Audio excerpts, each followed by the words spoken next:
Let me shake your arm out. On weekdays after school, Lily Grossman likes to take her parents and her dog Allie for a jaunt around their La Jolla neighborhood. But Lily prefers to do her homework in bed. That's not to say she's lazy. The 17-year-old has written a book. She's also made a short film, which was recently recognized in the first White House Student Film Festival.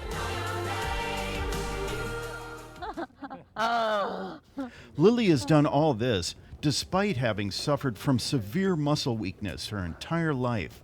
She can't walk or hold her head up. She has trouble talking, too.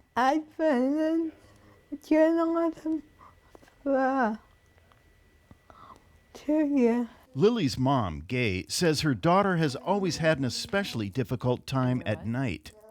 A good night would be getting up 10 to 12 times, and a bad night would be getting up every 10 minutes, having a 5-minute seizure.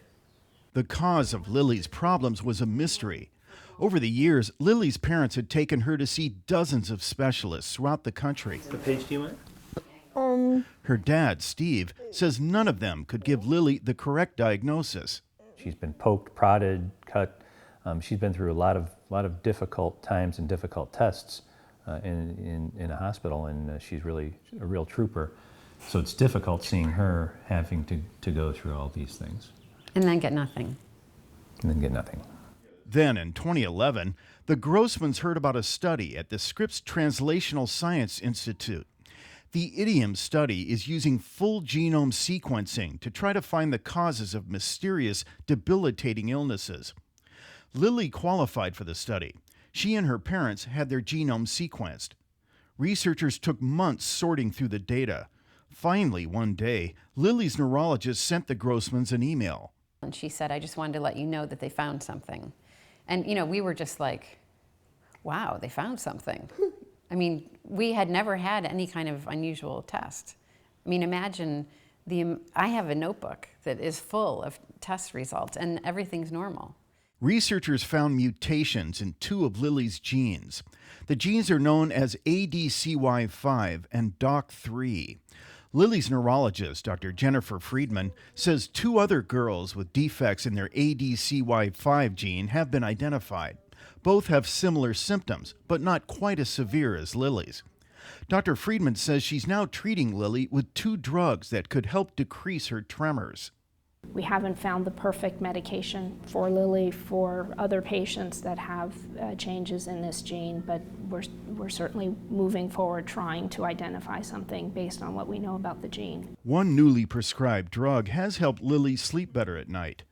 Dr. Friedman hasn't even begun to address the mutation in the DOC3 gene, which is believed to control strength and balance. The mutation has never been seen before. We really now need to turn to the research labs to try to help us understand if DOC3 is impacting her symptoms in any way, and whether there are any medical trials that we should be using that might be related to the biology of that gene. Dr. Eric Topol heads up the idiom study, which now involves 15 families. He says Lily's condition is very complex. It isn't clear whether there are any existing drugs that could totally alleviate her symptoms. But that doesn't mean there won't be in the future. So one of the things we have to get a hold of is, Lily's still a teenager. Now we know what caused her condition.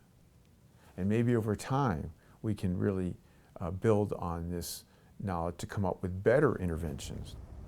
Lily's parents say they weren't expecting any quick fixes.